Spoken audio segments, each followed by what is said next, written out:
I'm Laura Burstein, design journalist and PCA contributor, and we are here at Rennsport 7. And of course, some of the biggest news this weekend is the introduction of this beast. This is the Porsche 911 GT3 R Rennsport, and we are so lucky to have the designer Grant Larson here with us today to tell us all about this amazing machine.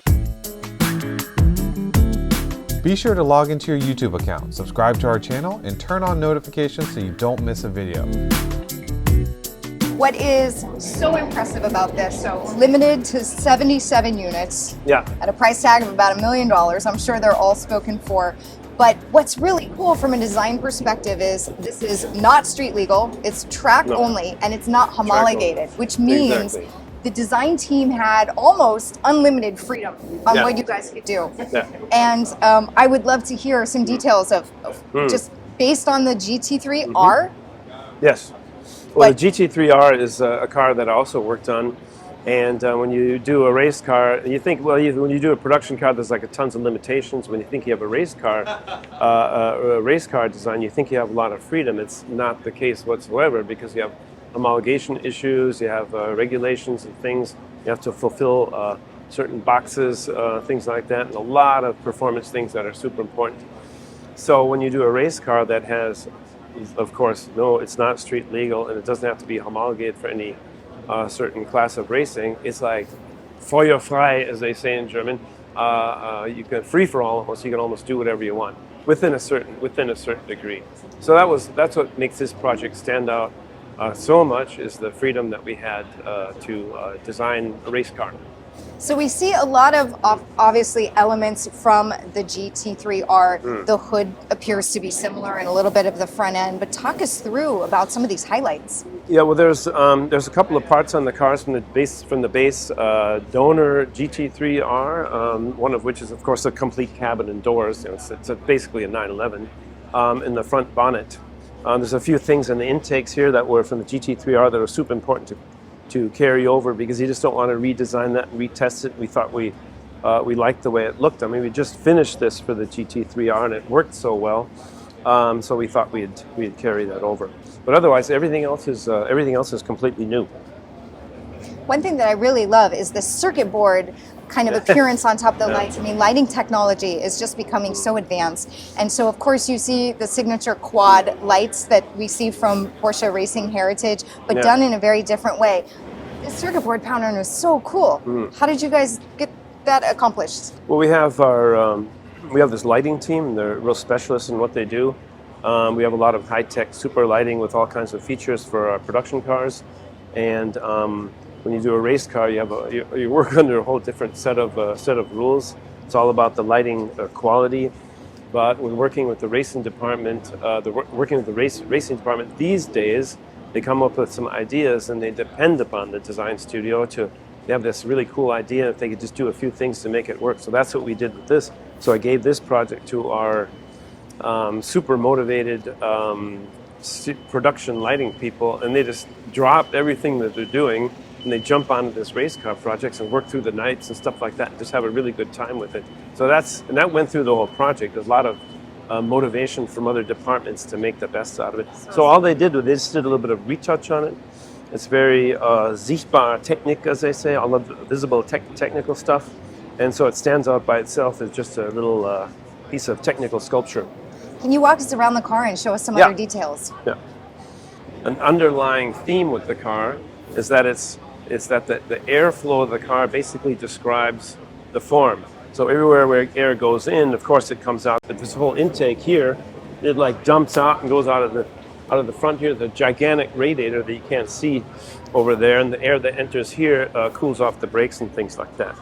So flicks are sort of a race car standard since a long time, but they're always sitting there floating out here. If you lose these things, the car gets kind of squirrely. You lose the downforce. What we did is we basically designed these so-called spats on the side to protect them in the case of what they call in motorsport contact on the track.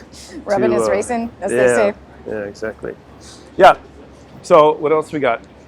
So basically, as the air goes in here, it comes out.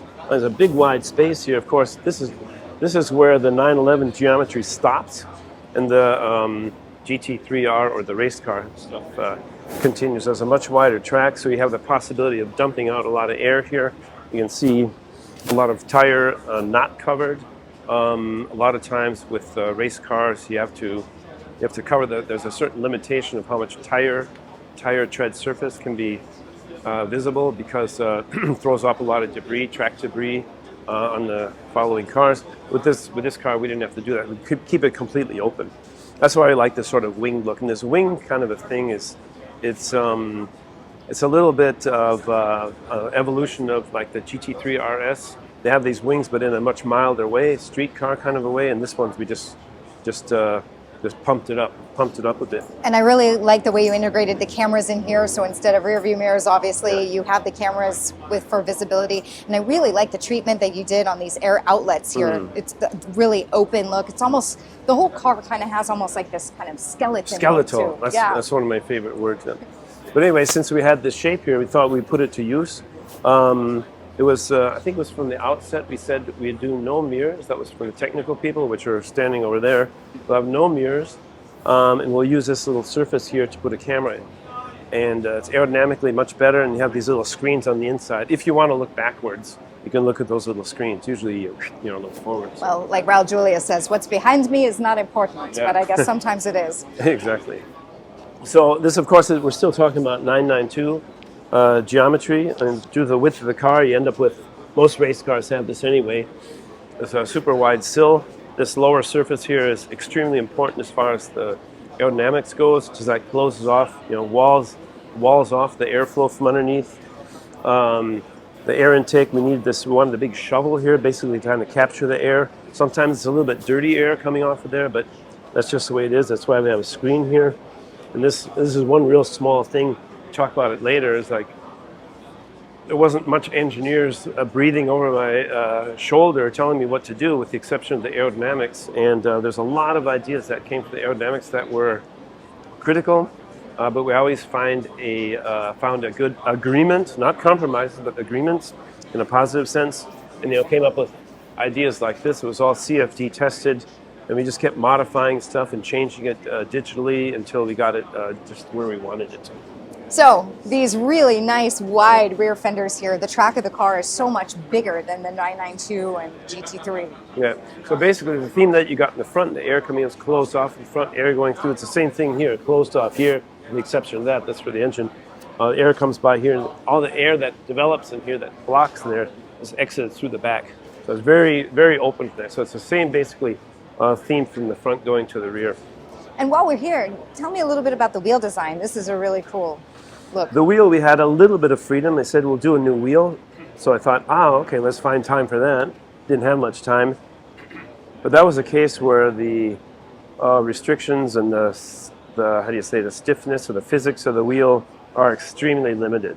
So that's another thing where you had to listen to the, the people who, what's it called, finite element analysis to get the right, get the right structure. I wanted it to have a little bit more thin and sort of spokey and more skeletal, but we had to fatten it up in certain areas for stability reasons, which is okay. Yeah. I still think it's a cool wheel and has a lot of depth to it. But of course, the challenge is, we hear so much about aerodynamics in terms of efficiency, but obviously with downforce and safety, the number one thing when you're dealing with a car with this kind of power and this kind of speed is you want to keep the car stable and you want to keep the car safe. So understandably, there are some design elements that you might not be able to do that you would as a show car, for example, because this has to be functional. And one thing that I've always loved about style Porsche is, especially with the racing program, it is really the definition of form follows function, right? So yeah, that's true. When we presented the car out on the track on Thursday night, I called it art and science. It always sounds kind of cool. Let's get to the showpiece here. I think this is your favorite part, right? The big giant wing and the Hintern of the car, as they say in German. Yeah. So been often asked, every time you do a new car, it's like, what's your favorite part? I always say, you always pick something out. You don't pick out a part, but you pick out an area. In this case, I think it's the whole rear end, and it's all complemented by the spoiler. The spoiler, what appears to be gigantic, is actually, it's the identical geometry of the donor car, so to speak, GT3 R, but it's shortened per side 3 centimeters. Oh, wow. And the what 3 was the purpose for centimeters, that? Yeah. well, just because we thought it looked too wide. So Okay. when we did that, we realized that we're lacking a little bit of downforce. So some of the people were regretting that we narrowed it because we're lacking a little bit of downforce. But in the final development for the production versions, we're going to compensate in other areas for that. But anyway, so that's what I'm really excited about the back end. It's like the performance car. It's a rear engine car. I mean, you look inside all the holes, you see a lot of visible technology and things. We did not try to cover it up. It's 100% authentic. The only carryover part we have in the back is a lower diffuser for the GT3 R base car that was so well optimized till the last tenth of a millimeter. They said, we're not going to change it. You're going to carry it over just like that. But we integrate it quite well into the geometry of the GT3 R Rennsport with an additional bonus that we offered a little bit more diffuser surface in this area down here.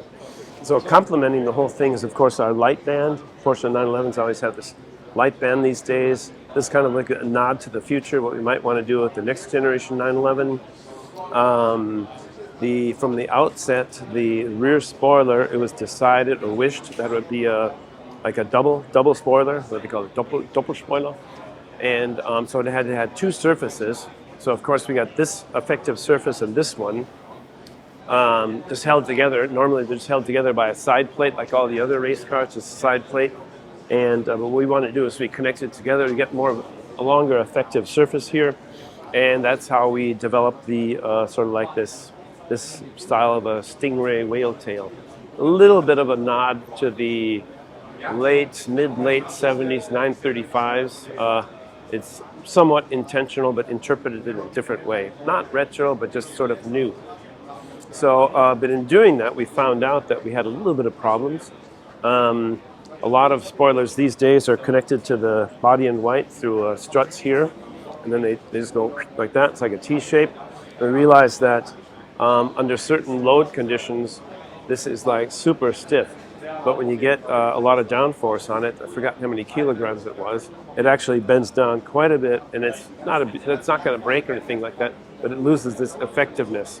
So I thought, okay, well, let's add something. So we modified the design. We integrated these 2 uprights here. We looked back on the on historic cars and found out that the 962 also had that. So I thought, oh, okay, if the 962 had it, so can we. Somebody already had a pretty good idea. Yeah, they had the same problems to solve. Good. Yeah. I really like this tailpipe design. You have sort of this internal, almost like turbine engine look.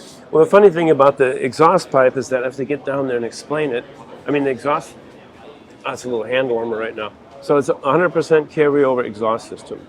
The pipes, it couldn't change anything. So what we did is we developed this, it's like a sleeve. When you look inside, it's a little printed part. This part is stamped, the other part is printed. It just slides over there. So what we needed is that we didn't want to, we were very close to diffusers. Diffuser surface is fixed. So when you do anything to this, it gets really hot. So we didn't want to like cover it all with like NASA aluminum tape or stuff like that. We designed it. And this actually keeps these outer surfaces cool with this. It's like a heat sink kind of effect. And on top of that, they look really cool. Yeah, they look great. And I noticed over here the Made in Flacht, which is a signature graphic for your race cars. That goes back many decades when, Flacht is the location of the Porsche Motorsport. It's actually not in Weissach, but it's in Flacht, but it all belongs to the Weissach Development Center. So they're very proud of everything they do. It's like, this is where it's made, so it's made in Flacht. So some of the GT cars do that too. And talking about, so this color and this livery is obviously a little bit of a take on the Rennsport colors, and but not exactly. What was sort of the rationale behind this? Yeah, we got a lot of help from a lot of areas, and I asked Torsten Klein. He's one of a very talented designer and an extreme motorsport and classic car freak, just like myself, just a few generations younger. And I asked him if he was interested in helping me out with this. Of course, he jumped on it. We came up with pages and pages and pages of ideas, and we narrowed that down to 3. This is one of them. We just basically call it Rennsport. And the requirement for the whole graphic thing was to do a graphic that sort of complements the car. If you give this stuff to an agency and say, okay, go for it, there's like interns doing things that we're never really happy with some of the work. Some of the work from external companies are actually pretty good. It's like a new, fresh approach, but sometimes they like miss the mark way off. So we thought, we're just going to do this all intern. And you show me the side of the car, and what it ended up looking like. Yeah. So basically what we want to do is like graphics that complement the car. Okay, here's the inside and outside separated. That's kind of cool. And so graphics that come and they sort of wrap around, complement the car, especially in the front area. Of course, exposed carbon areas are important. So if you have carbon fiber, you show it. So the cool thing about this livery is that, well, one thing, it's the colors of the Rennsport Reunion. If you look out and see the signage here, it's the colors. We got the color codes from the agency that did the CI for Rennsport Reunion, and that's what these colors are. So the super cool thing about it is that it's painted. So for an additional cost, we learned from the 935 back then is when you do a full-on carbon fiber race car and you tell the customer that's it, you can't have it painted, we won't paint it for you. That kind of upset a few customers, so you end up wrapping it, and it's hard to take a car like that, they're very complex cars, send them off to a company and have it painted. It's a big disassembly process that you have to get the motorsport people involved with. No, that's how it has to be done. So it's a complicated process. So we learned from that, we listened to our customers, and decided that with this one, we're offering this paint scheme and 2 others, and it's painted, it's not wrapped, as well as 7 other colors that'll be painted. So 3 different liveries and 7 different exterior colors Yes. will be available. Yeah. And what's your favorite combination? Is it this one or? Let's see. Hard to choose. Well, there's a couple different things. What I'd like to eventually see, I like this one the best, but on top of that, I'd like to see a version where everything, especially some of the carbon fiber parts, are body color, because you see more of the sculpture that we put into it. As soon as you make something black, it sort of disappears a little bit. But the original model that we built, a full-size model, and just to kind of like check our geometry to see how shockingly wide the spoiler was. And when we did that, I requested to be painted Riviera blue because I like that color, and then these guys standing over there, they came and they walked in. They go, "Oh, what color is that?" I said, "Well, it's Riviera blue. It's a historic Porsche color." They're like, "Okay." I mean, some people don't like blues maybe, and some people want it red, and so we visualized it in all kinds of different things. But that car was all about, all the black parts are body color. And you really saw a lot of sculpture, but then they thought it looks too tame. Race cars, if you have carbon fiber, you expose it. So in all the areas that you see that are black, that always was black up there, but all this stuff on the body color, the Riviera blue body colored car, we made them all black, and then right away it had more of a race car, motorsport look to it. So that's how we came upon that decision. That's great. And there's a German word that you told me earlier that you described to make this like this kind of very crazy, like exaggerated sort of monster. Yeah, the motorsport marketing people came up with this word called brachial, which is real hard to, you have to wipe your mouth after you say that word. It just means something like extremely visually loud and obnoxious. And I took that word and I thought, why don't I make it obnoxious? It's visually too loud, but I make it nice and loud at the same time. We put a lot of love into all of the forms and really paid attention to the reflections and everything. I have people working with me that are so good at what they do, and I just take such good care of them because they do such good work for me. Let's talk about the interior, where the driver sits. So single seat race car. So with every exterior, of course, there's an interior, and we made some mods in there as well. So let's have a look. Yeah, despite very few carryover parts, we still managed to add a few highlights. This is probably the first time that we have these cameras, which are executed by these little screens here. It was the first time that we have a specific color painted interior. It's called agate gray. And it's also the first time that we had added ambient lighting. And the cool thing about interiors, I mean, as you can see, there's so much stuff and bars and everything in there. What you have is a lot of like visual entertainment. So when you put that ambient lighting in there, it all makes it really kind of like a movie set. It looks really cool inside there. So that's what also an additional interior thing that we're quite proud of. We really love this car. It looks amazing. Congratulations. And we look forward to seeing it on the track a little bit later, because in motion is really where you see it all come together. Well, I saw it a couple of days ago on the corkscrew, and that's it. My dream this year is fulfilled. Mission accomplished. It was really cool, really cool. Grant, thanks so much for joining us. We look forward to seeing the car out there. I'm Laura Burstein. Look forward to more Rennsport 7 content.